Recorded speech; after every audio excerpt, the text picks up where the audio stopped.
Good evening. Today I'm going to discuss the pathophysiology, assessment, and treatment of COPD, chronic obstructive pulmonary disease. COPD comprises at least two distinct clinical entities, emphysema and chronic bronchitis.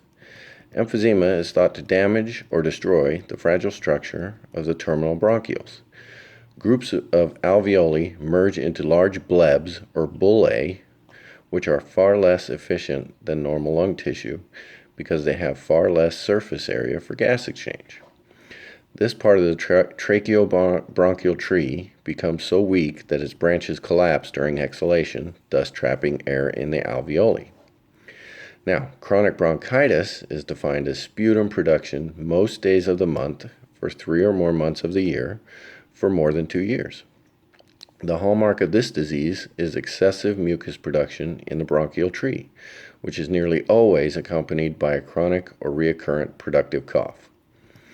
Typical patients with chronic bronchitis are heavy smokers, usually overweight and congested, and sometimes have a blue complexion due to the decreased PaO2 levels.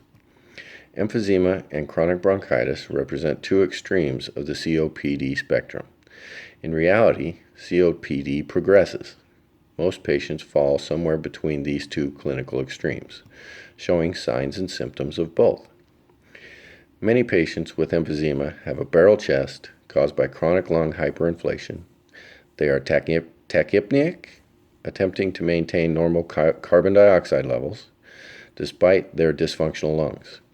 They use extreme amounts of energy attempting to breathe. A good history and physical assessment are always key to management of a patient with COPD. Little can be done in the field to provide long-term relief for patients with COPD. The associated bronchospasm, which is caused by the constriction of the smooth muscle that surrounds the larger bronchi in the lungs, which can be treated with a nebulized bronchodilator, such as albuterol.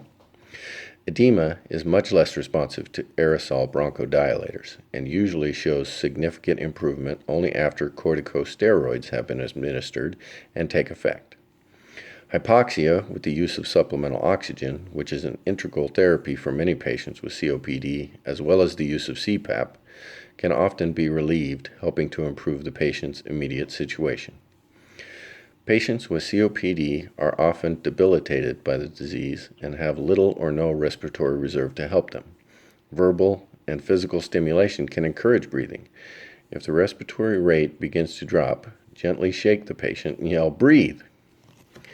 As always, transport to appropriate facility is a large part of patient care. Monitor vital signs and treat any abnormal indications. We need to do our best for every patient, every time.